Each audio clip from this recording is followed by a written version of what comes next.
Spam அழைப்புகளுக்கு முற்றுப்புள்ளி. பொதுமக்கள் நிம்மதி பெருமூச்சு.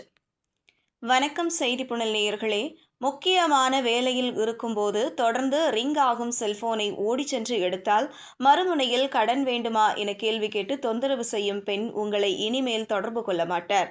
அதேபோல் இரவு பணி செய்துவிட்டு அசதியாக தூங்கும்போது போன் செய்து எழுப்பி கிரெடிட் கார்டு வேண்டுமா என கேட்கும் நபரிடம் இருந்து இனிமேல் அழைப்புகள் வராது. நீங்கள் விரும்பும் வரை இனி நிம்மதி உங்கள் சாய்ஸ் தானே. இப்போது வங்கி கடன், கிரெடிட் கார்டு போன்ற விளம்பர ஸ்பாம் அழைப்புகள் உங்கள் வாடிக்கையாளர்களுக்கு வராது. ட்ராய் எனப்படும் தொலைத்தொடர்பு ஒழுங்குமுறை ஆணையம் மற்றும் இந்திய ரிசர்வ் வங்கியான RBI-யுடன் இணைந்து வாடிக்கையாளர்களை பாதுகாக்க ஒரு புதிய டிஜிட்டல் ஒப்புதல் முறை திட்டத்தை அறிமுகப்படுத்தியுள்ளன.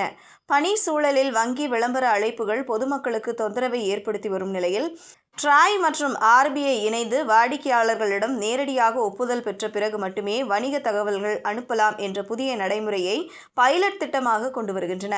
டிஜிட்டல் ஒப்புதல் கட்டாயம். வாடிக்கையாளரின் ஒப்புதல் இல்லாமல் வங்கி விளம்பரங்கள் அனுப்ப முடியாது. DLT தொழில்நுட்பம். இந்த ஒப்புதல் டிஸ்ட்ரிபியூட்டட் லெட்ஜர் டெக்னாலஜி என்ற பாதுகாப்பான முறையில் சேமிக்கப்படும்.